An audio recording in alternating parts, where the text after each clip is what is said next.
Përshëndetje të nderuar zonja dhe zotrin, përshëndetje të dashur miq. Ja ku po ritakohemi sërish me mua Tirona Lilin për të komentuar pak intervistën që babai i Selin Bollatit, nuk e di pse Toni Bollati ishte në fakt, ai quhet Jeton Bollati, dha sot për Fan Club.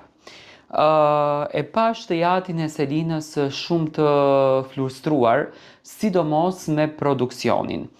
Kiara e falenderoi, e priti me shumë dashuri, duke e falenderuar që ai kishte përzgjedhur që të jepte një intervistë për Fan Clubin, por zotri Jetoni nxori në pa që familja e Selin Bollatit, konkretisht babai i saj, kishte kërkuar shumë nga produksioni që të prenoncohet për të gjitha ngjarjet, për të gjitha gjërat që kanë ndodhur brenda në shtëpinë e Big Brotherit, dhe në një farë mënyre unë e kuptova që zotri Jetoni mundoheshte që të akuzon produksionin.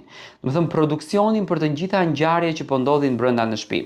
Tani, pyetja ime që po bëhet kundër drejt jush është apo e përdor produksioni çiltërsinë e Selinës për të ndërtuar një lojë të Big Brotherit mbi shpinën e saj.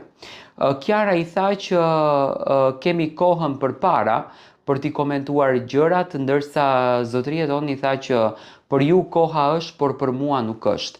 Imagjinoni si ndjehet një baba. Do me thënë, e pash të prekur shumë me produksionin e televizionit Top Channel, konkretisht me produksionin e Big Brotherit.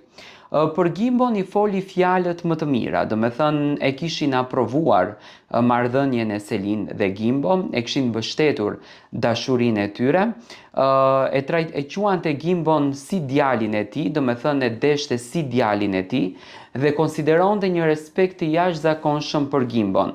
Do me thënë e ka parë që ka një dashuri të vërtet për Selinën, ka emocione të vërteta, ka ndjenja të vërteta dhe siç duket, këtyre ndjenjave të vërteta babai i Selinës i kishte dhënë duart rokitjen. Do me thënë ishin jashtëzakonisht dakord për lidhjen që kishte ndodhur me Selinën. E pyetur edhe për deklaratën e Rogertit, babai i Selinës e pranoi që do me thënë ai ndodhet në Afrikën e Jugut, atje është duke punuar, biles ishte dakord që edhe të del në video call, që do me thënë të gjithë ta shohin që është në gjendje shumë të mirë dhe po kalon jashtëzakonisht mirë si kokra e mollës.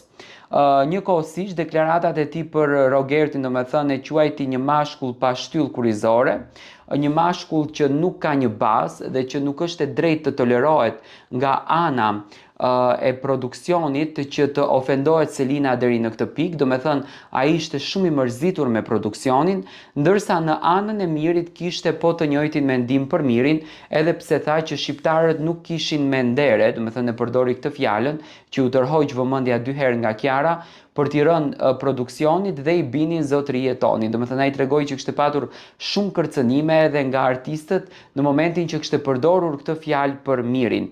Ai tha unë nuk e akuzova, thjesht e dash një mendim që ky djalë ka nevojë për një situatë të tillë. Unë mendoj që babai i Selinës ndjet shumë i thyer dhe gjithë familja e Selinës në fakt janë shumë të thyer për gjuhën e Rogertit, të cilën Rogerti e përdorën brenda asaj shtëpie, sepse këtë gjë e treguan, do me thënë, dhe më të thyer janë pse produksioni nuk ndërhyn dhe ta ndalon një herë për gjithmonë këtë dhimbje që këto banor po ja shkaktojnë Selinës. Se në fund të ditës, do me thënë, me patjetër që do marrin këto përgjigje në momentin që ti prek në sedër dhe prek atë vajzën e tyre. Si e pat ju intervistën e babait të Selin?